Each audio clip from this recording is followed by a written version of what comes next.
Maximize Business Value podcast. This podcast is brought to you by Mastery Partners, where our mission is to equip business owners to maximize business value so they can transition their business on their terms. Our mission was born from the lessons we've learned from over 100 business transactions, which fuels our desire to share our experiences and wisdom so you can succeed. Now here's your host, CEO of Mastery Partners, Tom Bronson.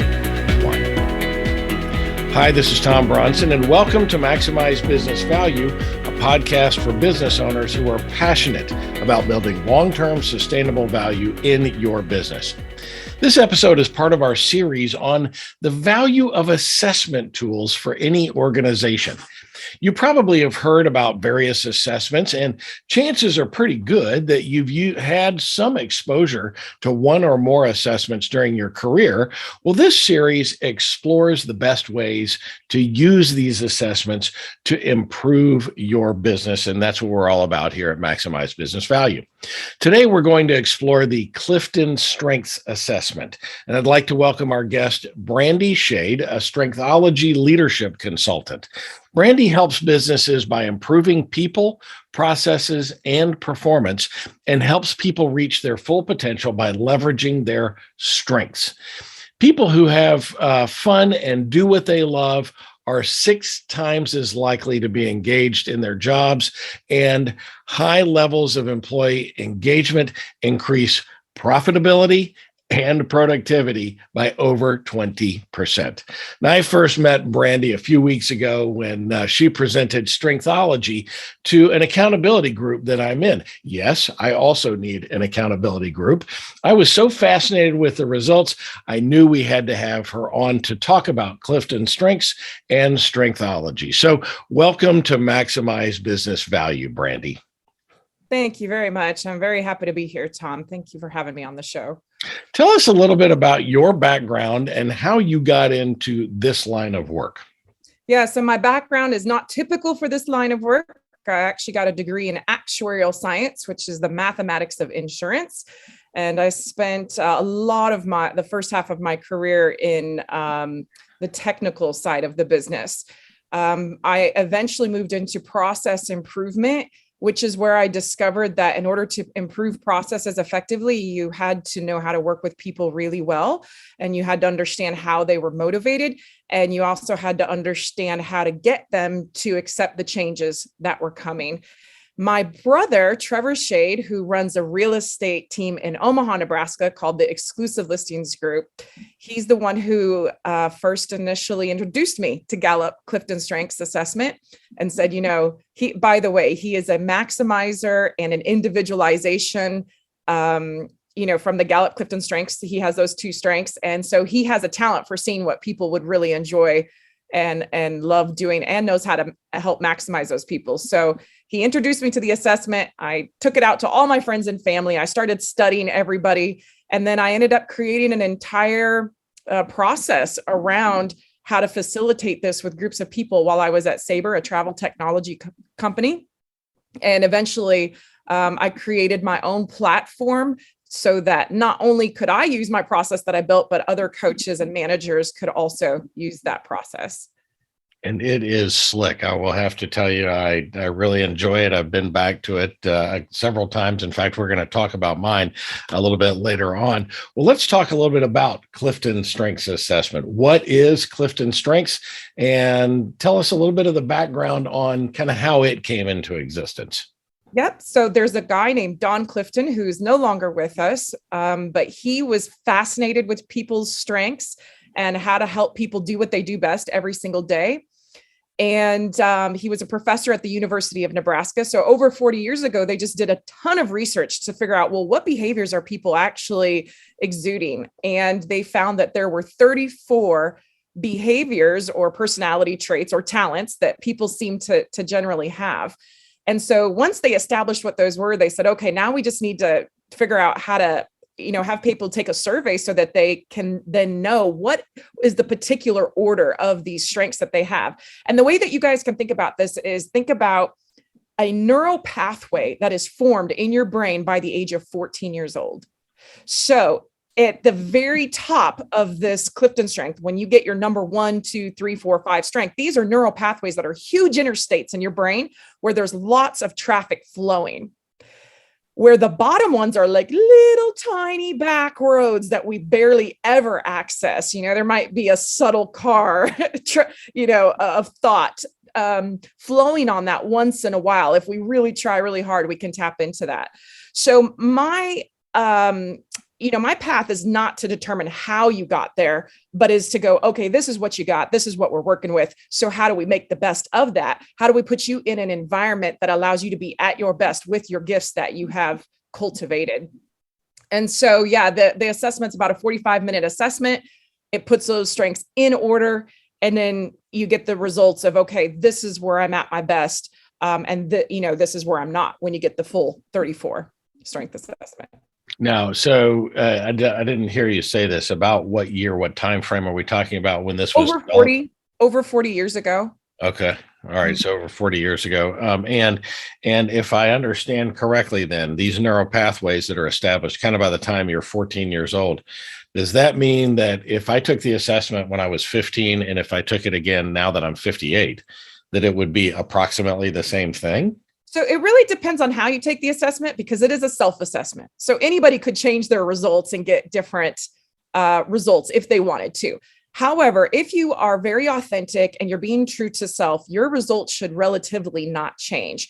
You may have a few shifts because, for example, when you're in college, you're spending most of your time as an academic. And so you're just going to be flexing and working some of your more academic muscles while you're in college, where when you get into management or you get a career that's doing something completely different, those other strengths that you have are going to get a little stronger. So what I normally see is that people's top 10 strengths may shift around a little bit, but most of the time, anything below 10 strengths does not hop up to, number 1, number 2, number 3, for example. And it's just, you never see anybody's bottom strengths, 30, 31, 32, 33, 34, jump up into a top 10 capacity. Right. No, that makes perfectly good sense. And so I guess like any other test, if you're not on it, because I think all of the assessments that we're talking about in this whole series are self-assessments. And so in that regard, you have to be honest, right? Yeah. And some people aren't being dishonest on purpose. They just don't know themselves well. And these assessments really test that. How well do you actually know yourself? And are you acting consistently at home with who you're acting like at work versus some other environment? What we're trying to get at is to create that consistency across all your environments. So you can just be you. You are highly accepted and you're placing yourself in environments that need what you have to bring to the table. Awesome. Well, so we learned a couple of weeks ago with when we interviewed Dr. Jenny Gray to kick off this series that there are different types of assessments: personality, work style, and cognitive were the 3 names that she put on it. Personality sometimes can be predictive or not predictive, as we learned with our interview on DISC. But predictive assessments are typically used for pre-employment, and work style or productivity assessments are typically used to improve team and individual performance. What type of assessment is CliftonStrengths? So you will typically see this assessment used after you get hired somewhere. Okay. A lot of people want to use it before the hiring process, but there can be some mistakes made with that if you're only using the assessment results to hire somebody. For example, you might not get the actual skills that you need when you hire that person. But what you are assessing when you get these assessment results back is what is somebody's capabilities? What is their propensity? What is their brain naturally doing? So what are they most likely going to enjoy? And once you get them into the company, you can use it and say, okay, so who are you really? How do I need to talk to you to engage you? How do I need to interact with you in a way that works for you? Are you actually in the right department and the place in this company? We know you're a great person. We know you're going to be a great employee. We know you're for this company, but let's make sure that we get you doing what you do best every single day at a very granular level, because this assessment has 34 categories That's far larger than most of the assessments that you see out there today, which also means it adds a layer of complexity. Because if you thoroughly want to be good at using this assessment, you got to know 34 categories. But once you actually understand them and understand who it is on the other end of this table that you are speaking with, working with, interacting with, you can really get them doing what they do best every single day and drop the stuff that isn't natural to them or is hard or it just takes a lot of energy or effort to get there for them. And it's not that they can't do that thing. It's just how much energy does it take to be able to do the thing that you're asking them to do. Right. Yeah. Because if you're trying to do something that's unnatural, it just takes so much more energy. Yeah. Try writing with your other hand. Oh, man. I killed brain cells trying that. Right. You can do it. It just takes longer. It's painful. You're not impressed with your results. So a fun fact about that for me, I'm not ambidextrous by any stretch of the imagination, but I can do my signature in a perfect mirror. So my left hand is the way I would normally write this way, but I can write it backwards and my right hand writing it forwards, and it's almost a perfect mirror. So that's kind of fun party trick sometimes. So when you have two people and you're looking at their results kind of side by side, can you tell by looking at their strengths whether or not they're going to get along? No. Oh, no. You cannot. And people think you should be able to. So this is an assessment. There are 250 plus assessments out there, as you all know. You guys have been studying them. An assessment gives you one perspective, and it gives you a door to open that conversation to have with that person about their strengths. But what it doesn't show you is the maturity of that person. It doesn't show you what they've actually done with their strengths or haven't done with their strengths. So you really don't know for sure if two people are going to get along or not get along. What you can see is their connectors, where they're going to connect. And you can see where they're going to disconnect. Then you can assess how many connectors do they have? How many disconnects do they have? How hard is it going to be to get along? So if two people are completely different they're on opposite ends of the spectrums, they don't understand each other at all, and they're not going to take the time to understand, then they're not going to get along. But if they're on complete opposite ends of the spectrums, they're very different, but they want to know how to understand each other and how to work with each other and how to leverage each other's talents, they could have a really interesting partnership because they both have something very significant to offer one another. So you can see where people are really going to connect and where they're going to disconnect and maybe how much of that, but you cannot predict if they are going to get along or not get along. So we learned when we talked with Julie Chance about DISC that you may have two different people in the exact same role who are very different personality types who are both successful. Would you say the same thing then with CliftonStrengths? Is it possible to have one role that two people hold in, let's call it a bigger company where they basically are doing the same thing, that they can have different strengths in it and they both can be successful in that job? Absolutely. So I'll give you two examples. One is, let's say we have a call center. Everybody's picking up the phone and everybody's answering the phone calls and everybody's hanging up to serve the customer. One person might be doing that from a relationship building approach. Another person might be doing that from a speed approach. How fast can I get through this call and hang up the phone? Another person might be super high quality assurance, wanting to give them all the information. So everybody's approach is different. And depending on what that environment really needs, someone might be more successful than another person. But in general, everybody can be somewhat successful in that environment, unless they just decide not to pick up the phone. Okay. Yep. Okay. That makes perfectly good sense. You mentioned in the prior question that there were layers of strength and maturity. So are there various layers of strength maturity that people typically go through?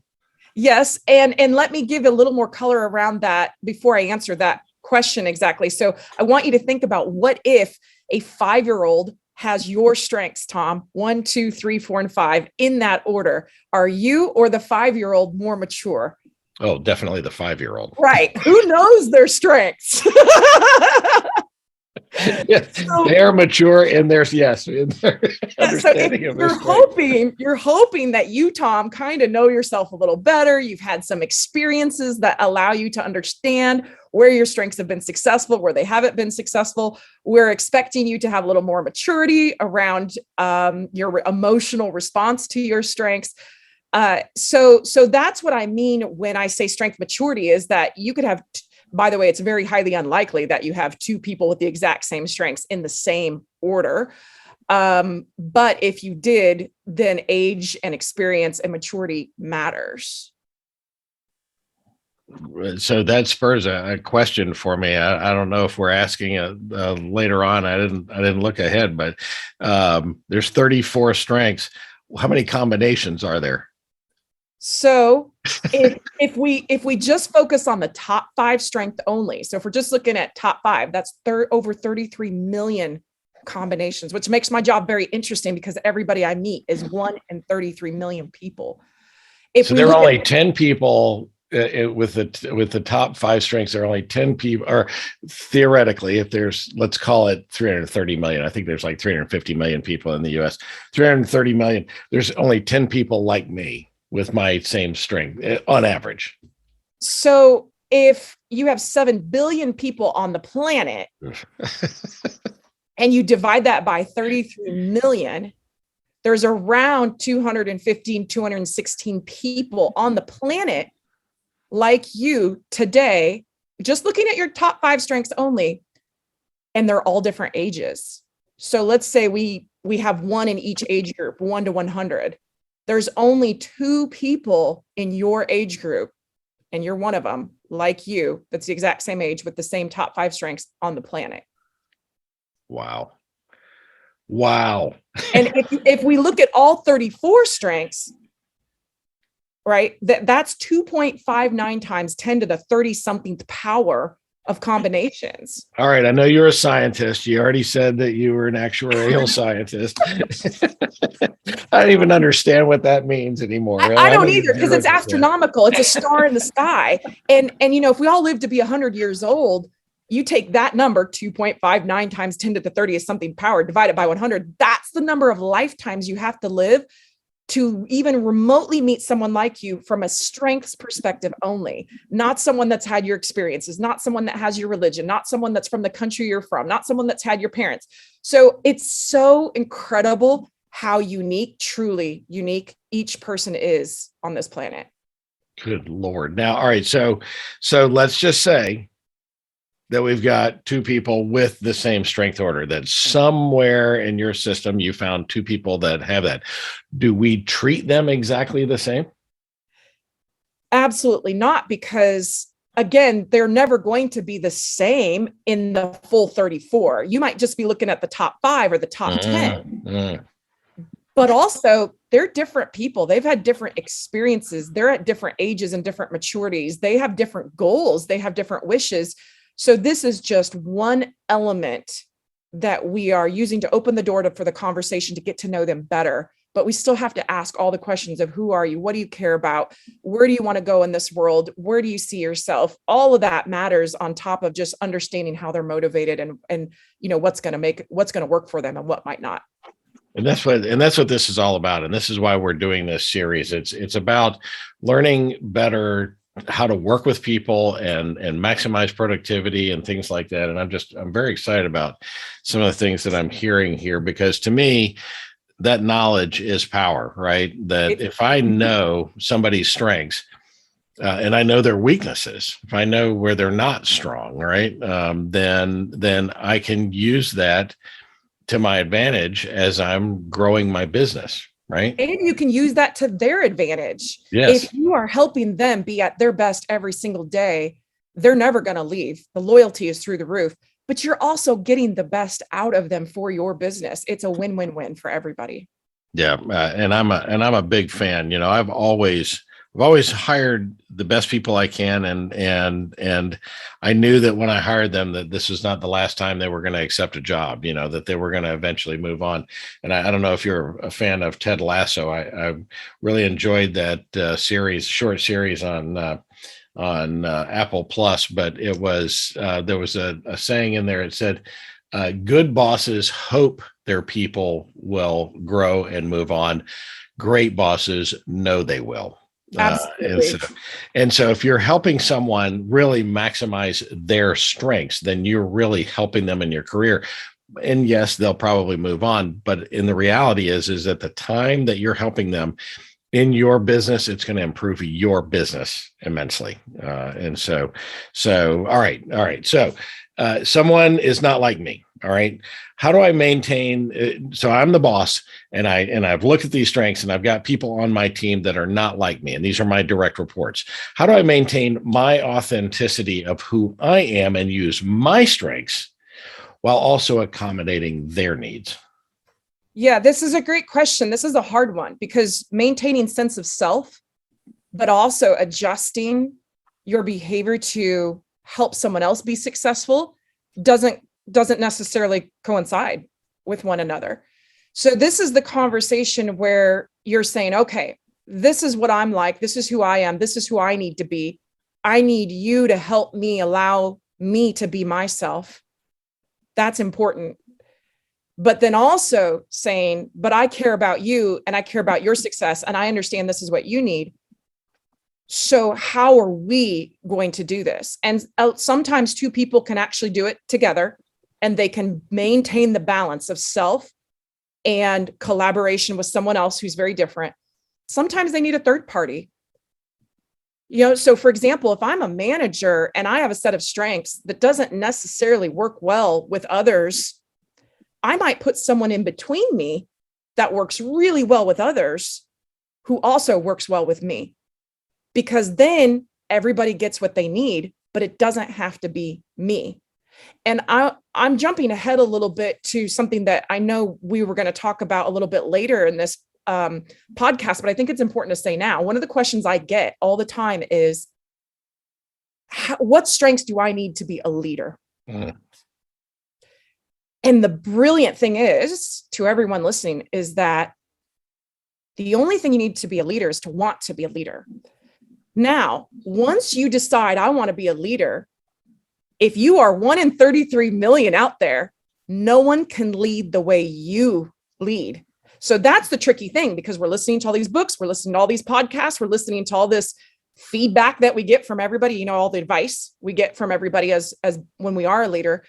And we've got to decide, who am I? What is for me? How am I going to lead that is maybe similar to some people around me, but is also different, that is unique to my own leadership style? And if I can do that, and I can say, this is who I am, this is who I'm not, I need to be this, but I also need to surround myself with other people who have other talents and strengths so that I can leverage those, then you will be a fantastic leader. And so when I do CliftonStrengths assessments with leaders, and I have worked with thousands of people, every single leader leads differently. And the brilliant ones do not have a specific strength set. The brilliant ones know who they are. They know what they bring to the table, and they know what they're not. And they know what they need to go get and surround themselves with, the other brilliance. And they do it so that they have a full, diverse team that is on full steam, full power, everybody using their top 5 strengths effectively.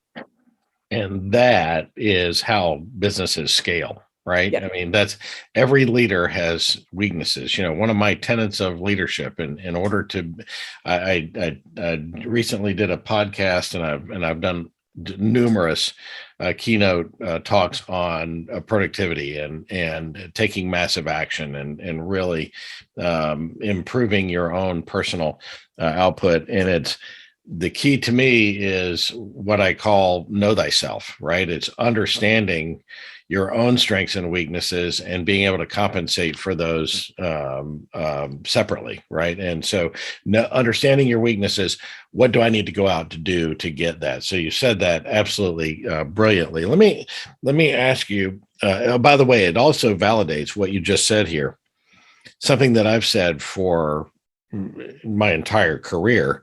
When I'm considering people for a position and I'm interviewing for a position, I will take desire over ability all day long.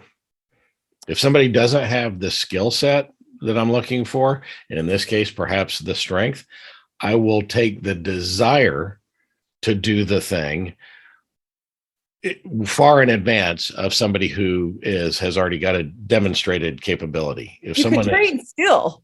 Yes. You can train skill. You can't train desirability. That's it. And so what you just said is you can be a leader if you want to be a leader. And that's, if you want to be a leader, that means you're going to do the things that you need to do in order to be a leader.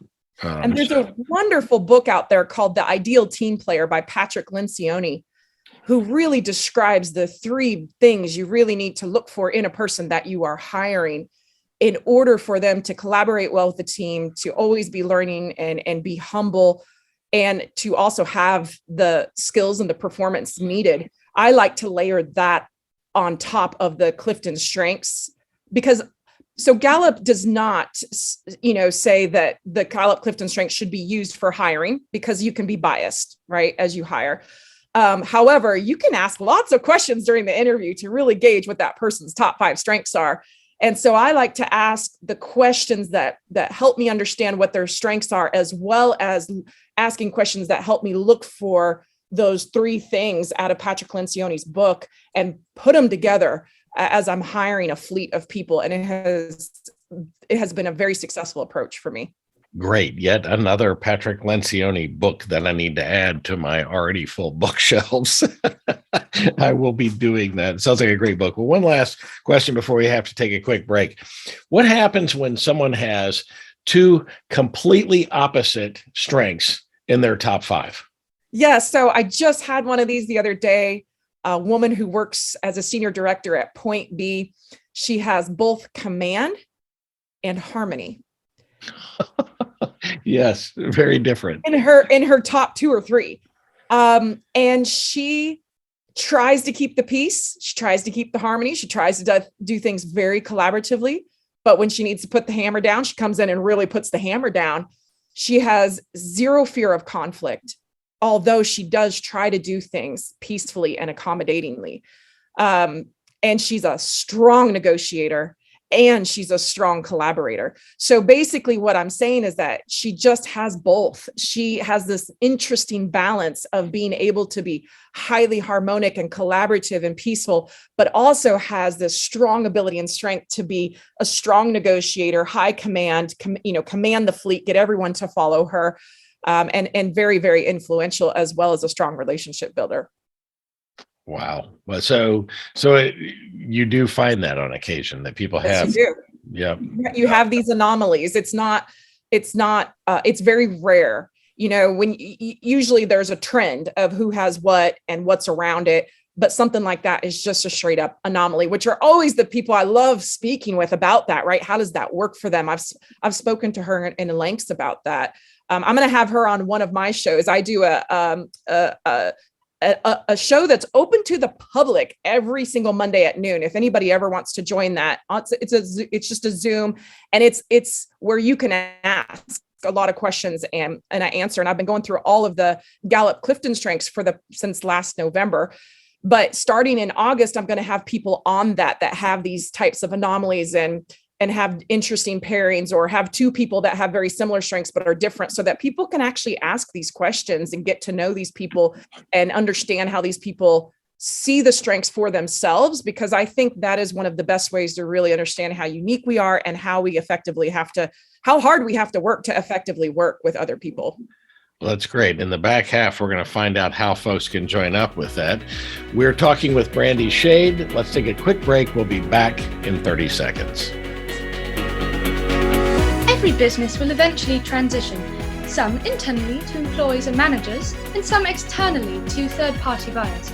Mastery Partners equips business owners to maximize business value so they can transition their businesses on their terms using our 4-step process. We start with a snapshot of where your business is today. Then we help you understand where you want to be and design a custom strategy to get you there. Next, we help you execute that strategy with the assistance of our amazing resource network. And ultimately, you'll be able to transition your business on your terms. What are you waiting for? More time? More revenue? If you want to maximize your business value, it takes time. Now is that time.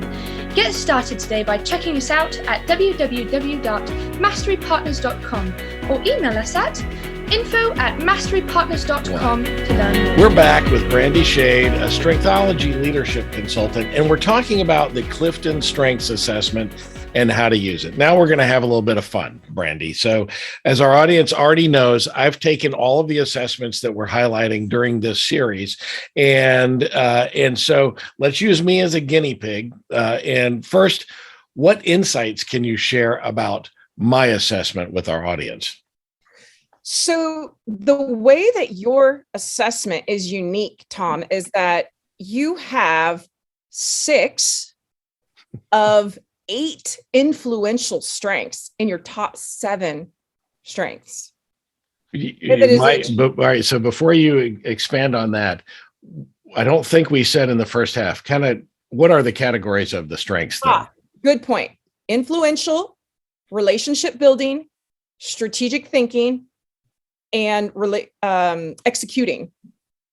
Okay. So there's 4 different categories that all the strengths. These are the Gallup categories. There's a lot of people take the Gallup CliftonStrengths assessment results and put them into their own categories, but these are the Gallup specific categories. It's strategic thinking, influence, executing, and relationship building. Okay. So back to my question, and in that I have a very high mix of which one?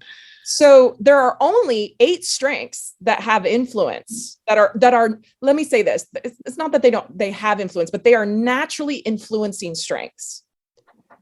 You have 6 of the 8 in your top 7 strengths. Wow. So we know you're highly influential. We know you're going to do great in sales. We know you're going to do great marketing. We know you're going to be a high communicator based on the strength set that you have. You also have one other one in there, and that's your number 3 strength. It's strategic. So you're not only influential, but you're highly strategically influential. Oh, interesting. And when I say influential, my definition is you think about all the time. I'm revealing your secrets here. You think about all the time how to get people to do things that they would not have done otherwise without you. Yeah, I will tell you that my whole career, I've said that my secret, one of my secret superpowers is the ability to get people to do things at a higher level than they even believe that they can themselves. That makes complete sense. Yeah. So it does make perfect sense in this. Somehow I've got the ability to motivate people to do more than they think they can. And it's not in this case, it's not, I mean, certainly you could probably use that as a manipulative quality, right? But to me, it is proving that people can do more than they think they can do. And it always improves them as a person. Right. And consequently, it improves my company. Right. And so, and this is exactly what we were talking about before. Someone with your strengths could be a highly manipulative snake getting, everything they want out of life just for themselves. Or they could be someone who has principles and has great intent and really wants to see other people succeed. So the strengths themselves don't tell you exactly what kind of person you're getting. It just tells you what kind of abilities they have. Wow. So is there anything, so I've got the influential in there, and is there anything else that's kind of high in my strengths, any of the other 4, the 3 categories? Yeah. One of the unique things I want to point out about you is you have one of the most rare strengths in your top 5. You have the strength of significance, which is only found in a person's top 5 strength capacity 5 or 6% of the time. I think it's 6% of the time. That means 94% of the population does not have this as a top 5 strength. Wow. So there's So pros and cons. what does that mean? What does that mean? There's pros and cons, because the pro is you bring something unique to the table to leverage, but the con is that no one gets you when it comes to this strength because they don't relate with it. They don't have it. They don't understand it.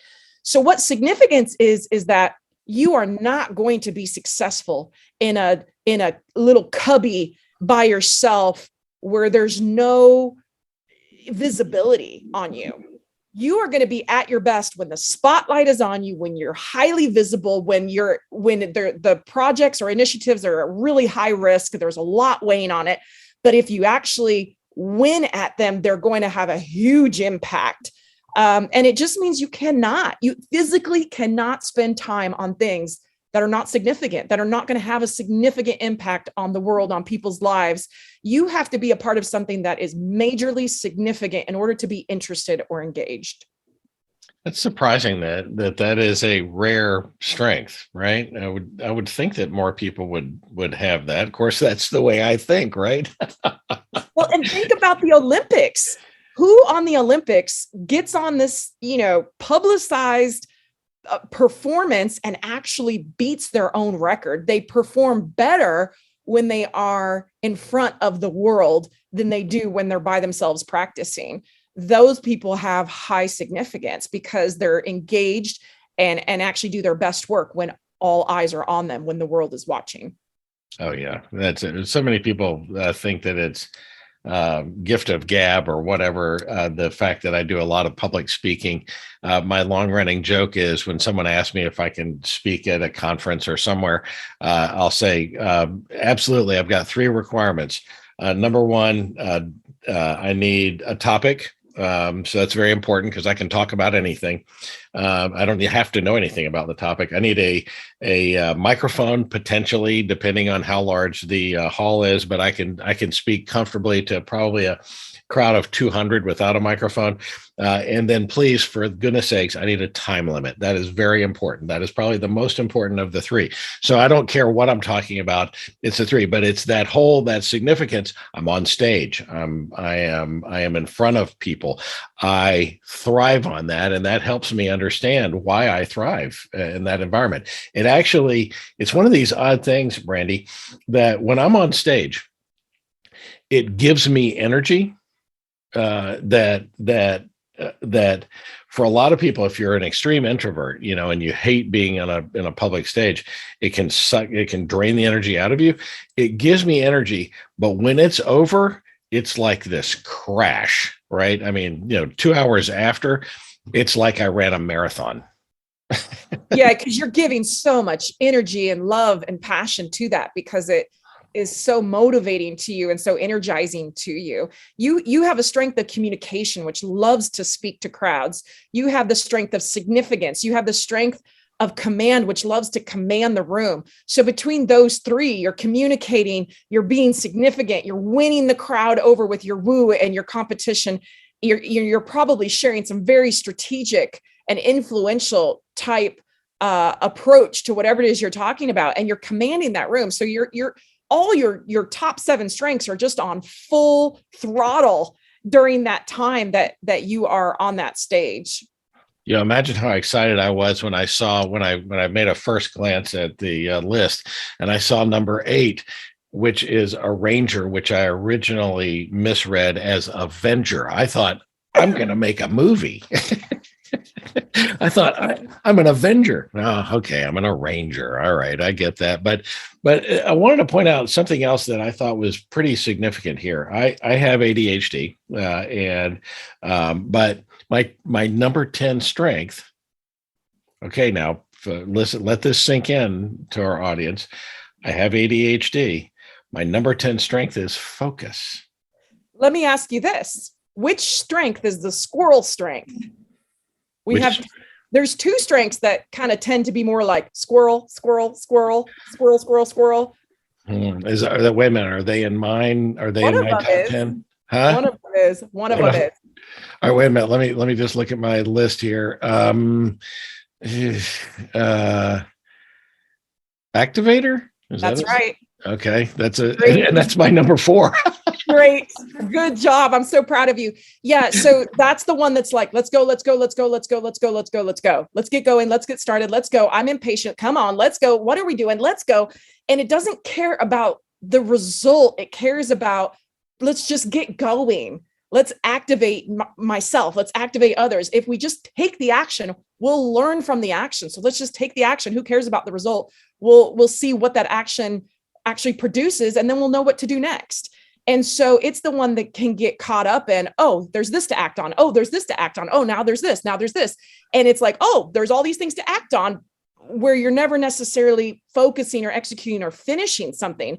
A lot of people with either activator or ideation experience what did you call it?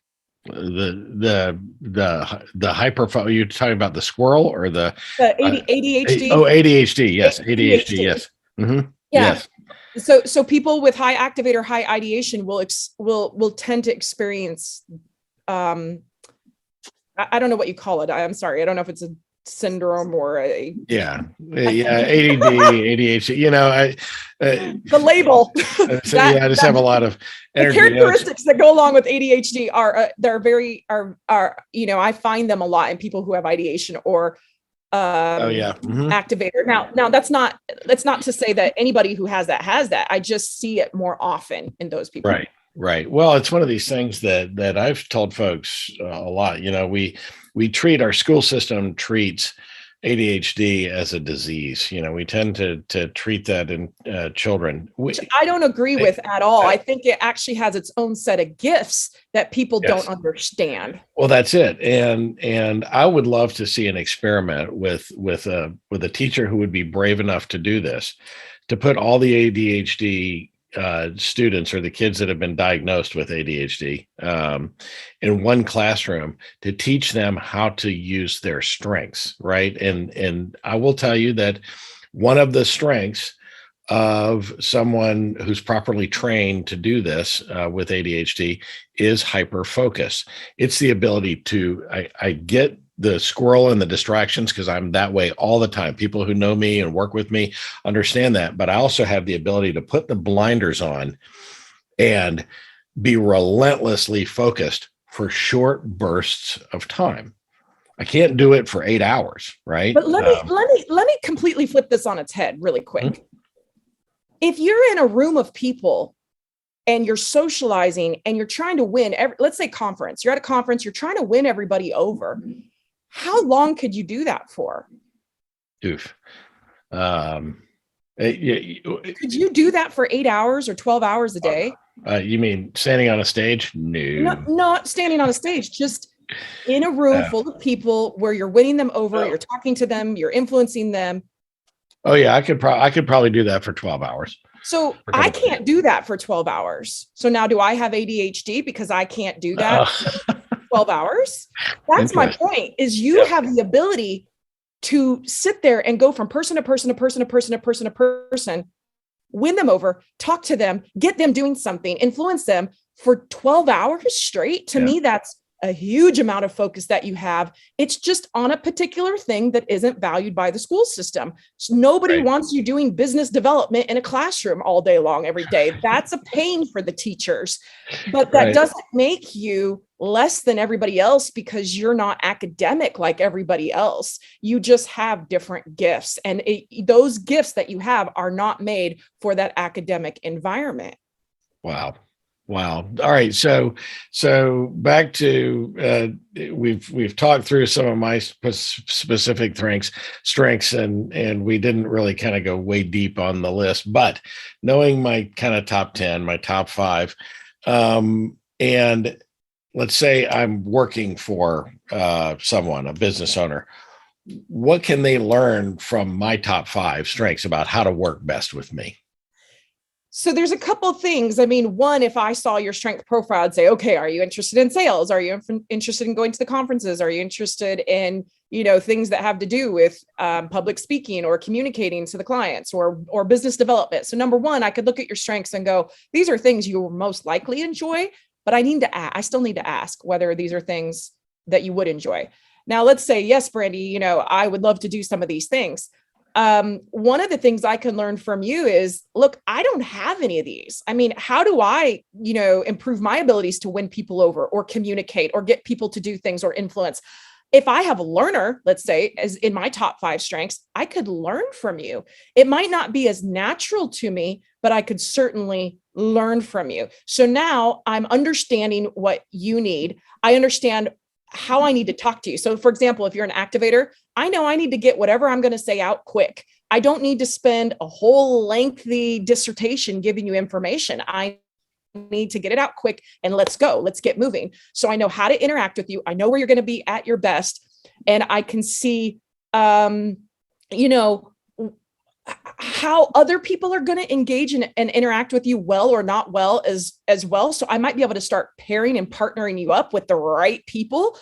And hopefully in the end, what I'm doing is helping you be at your very best every single day by engaging with you in a way that works, by getting you doing what you do best every day, by looking at your bottom strengths and saying, oh, let's not have him do the engineering.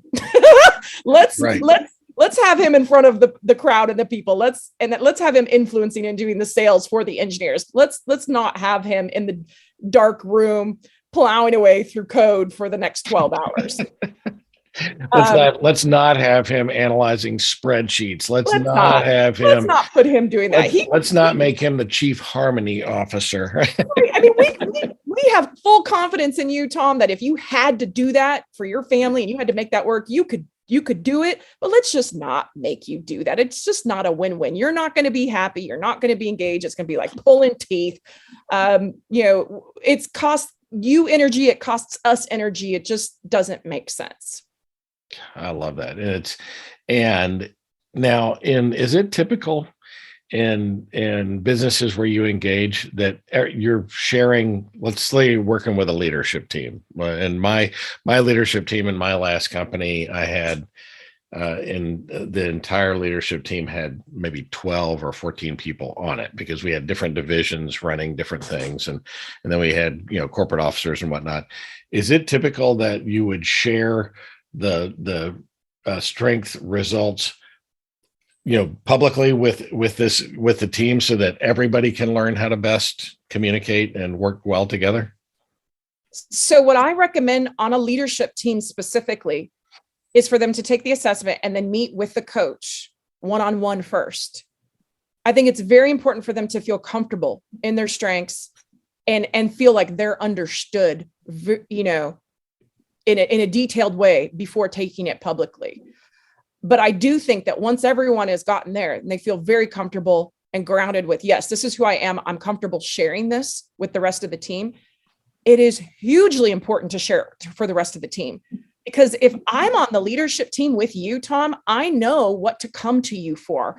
I know where to get your help. I know where to engage you in what I'm doing. I know what my strengths are, but I also know you're my teammate and you have these other lovely, wonderful gifts, and you can do this 10 times faster than me. So why don't I partner with you on these initiatives to get the job done as a leadership team? And if you get a whole team of people doing that together, you have number one, a really effective leadership team. But number two, you're setting that example for the rest of your company to work together and collaborate and respect each other's differences and strengths and leverage them and engage one another. A company that is a strengths-based company that is run like that cannot help but be successful. That's amazing. And it's part of just my nature, right? As I think about this, I wish that I had discovered this back when I had my last team. There are owners out there that would want to do this just so that they're armed with information about how to work with their people, right? That's right. But to me, it seems only natural to carry that out so that we all know how to work better together, because that benefits me in the long run if my whole team works well together. Because I've been guilty of hiring a bunch of kind of A personality types, right? I mean, the hard driving and the hard charging folks, but just because you're an A personality type doesn't mean that you have the same strengths. And if you can use an assessment like this to and push it as far down in the organization as you can to help other people learn how to work well together, I just think it's brilliant, right? It just improves that productivity. It makes teams function better together. So my urge here is for a business owner that is doing this assessment or any other assessments, kind of use them. Certainly get someone like Brandy who is going to coach you through this whole process, but also push that as far down in the organization so that you can really get the benefit of using these strengths. Am I saying that well enough for you? Yes, and I just want everyone that's listening to imagine what it would be like to work for a company in any capacity that really respects and values one another as an individual and is always looking for your strengths and looking for how to help you use them and how to leverage them for their own teams so that you get to do what you do best every single day. And you then not only self-perform, but now you've got this collaborative team where you're working really well with the people around you, and how gratifying that is. Or if you are the manager or the leader who has the opportunity to lead one of these teams that is functioning so well of, self-performance, but also high collaboration, or you're leading a department that has several high quality leaders and managers that are leading these high functioning teams, or if you're the CEO of that company where you have these really collaborative, high functioning directors and senior directors and VPs that are leading high functioning managers that are leading high functioning performers and collaborators, any one of us would, be grateful to have a stint in our career where we got to be a part of that type of organization. And it is actually easily possible for everybody that's listening to this to have that type of organization by just taking some pretty basic steps across the organization with your leaders and with your managers and with the individuals who work and put their time and effort, into your vision or the company. So I think when we all envision that and we go, yes, I would be at my best there.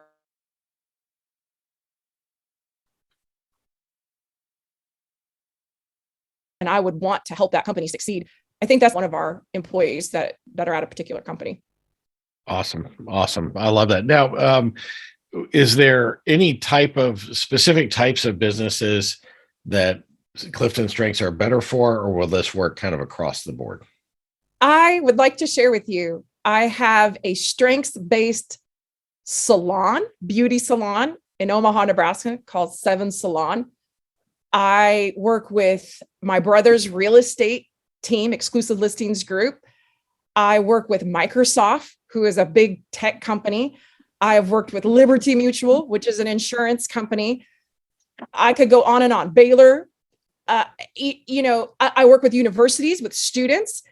Every single person on this planet can get something out of understanding who they are, where they should sit in this world, how to perform at their best within that space, how to collaborate and work well with others. Anybody who has a partner, who's married, who has a relationship, anybody who wants to lead, there really isn't anybody that can't get something out of this assessment. And it could even be life-changing, really. I've really helped some people change their lives for the better because they can finally accept who they are for real. And now they understand what they need to do and where they need to sit in order to be at their best every single day. I think that is a perfect lead in to sort of one of my last questions here. And that is, before we go, let's give a shameless plug for your business. What sets Strengthology apart from other assessment tools and how you work with your clients? So my goal for Strengthology is to suck in all these assessment results and then flip it and interpret it into, okay, now that you have your result, what do you do with it? Tangibly, very practically, what do you need to do in order to produce outstanding results with who you are. What kind of environment do you need to place yourself in for you to get those outstanding results? What kind of people do you need to work with? What kind of company do you need to go work for in order for your brain to be fully engaged on so that you can give your best every single day? So the differentiator is, yes, we have the results. Yes, we understand who you are, but how do you use that to actually create actionable, an actionable to-do list to go achieve and produce good, tangible results for yourself? That's great advice. Don't just rely on taking one of these tests and just looking at the results and interpreting it yourself.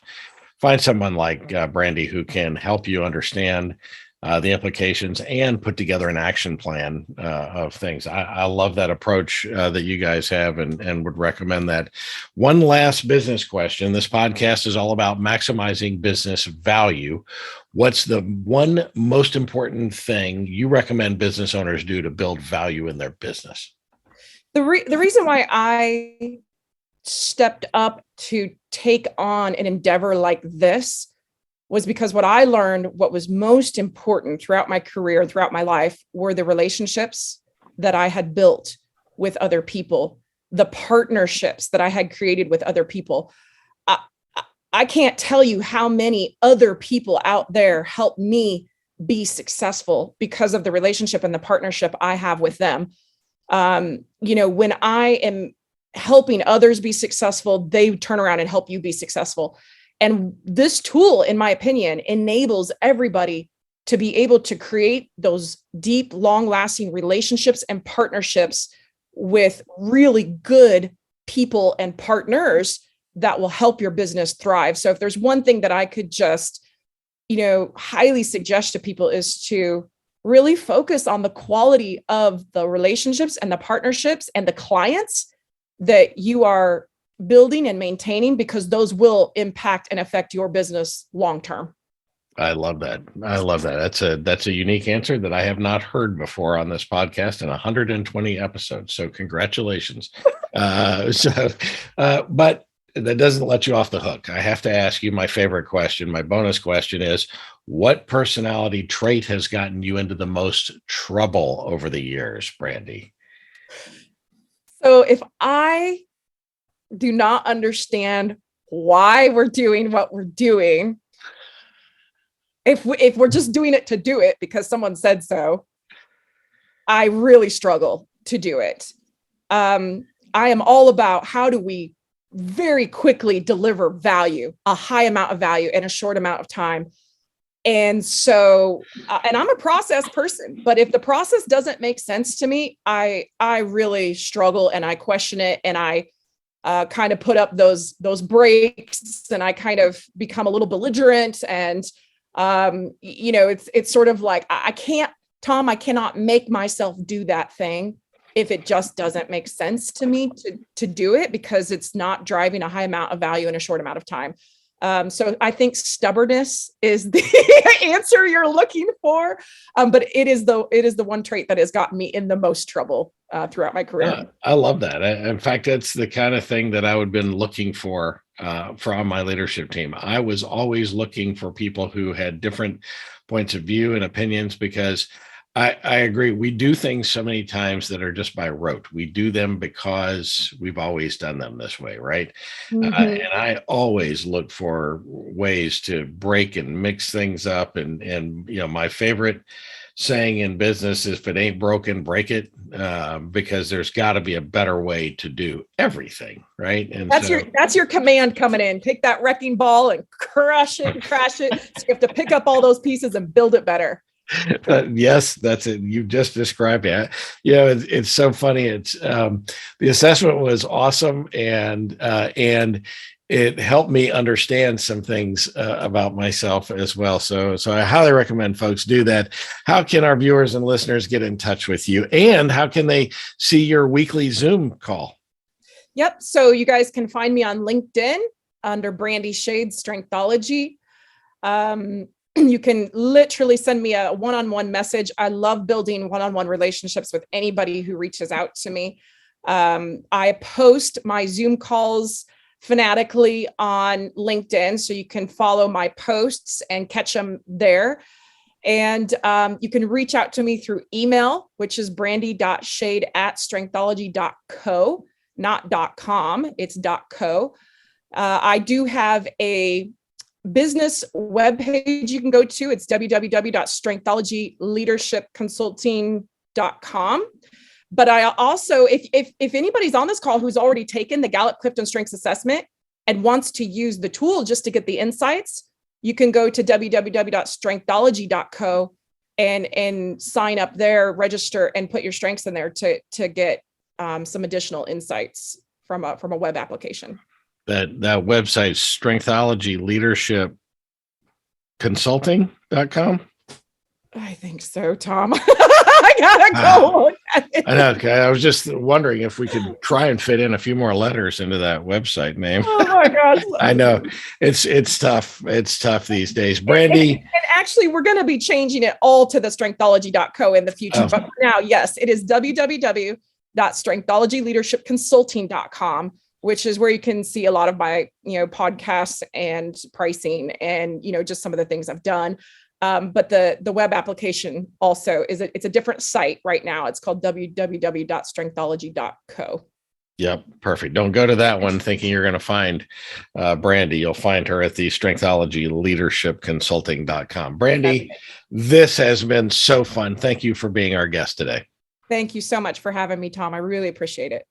You can find Brandy Schade, and it's, by the way, SCHADE. So SCH, Brandy Schade at Strengthology Leadership Consulting.com. You can find her on LinkedIn. Be sure to jump in on one of these Zoom calls on a Monday if you can and go learn more. Of course, you can always reach out to me, and I will be happy to make a warm introduction to someone who is becoming a good and close friend of mine. Next week, we'll continue the series and we'll find out more stuff about me. You don't want to miss this. This is the Maximize Business Value podcast, where we give practical advice to business owners on how to build long-term sustainable value in your business. Be sure to tune in each week and follow us wherever you found this podcast, and give us a comment or a suggestion. If there's something that you'd like to learn about in your business, let us know and we'll be happy to host it on a podcast. Until next time, I'm Tom Bronson, reminding you to use assessments and use them wisely in your business while you maximize business value.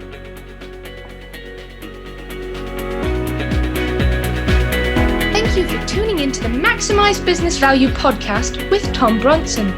This podcast is brought to you by Mastery Partners, where our mission is to equip business owners to maximize business value so they can transition on their terms. Learn more on how to build long-term sustainable business value and get free value-building tools by visiting our website, www.masterypartners.com. That's master with a Y, masterypartners.com. Check it out.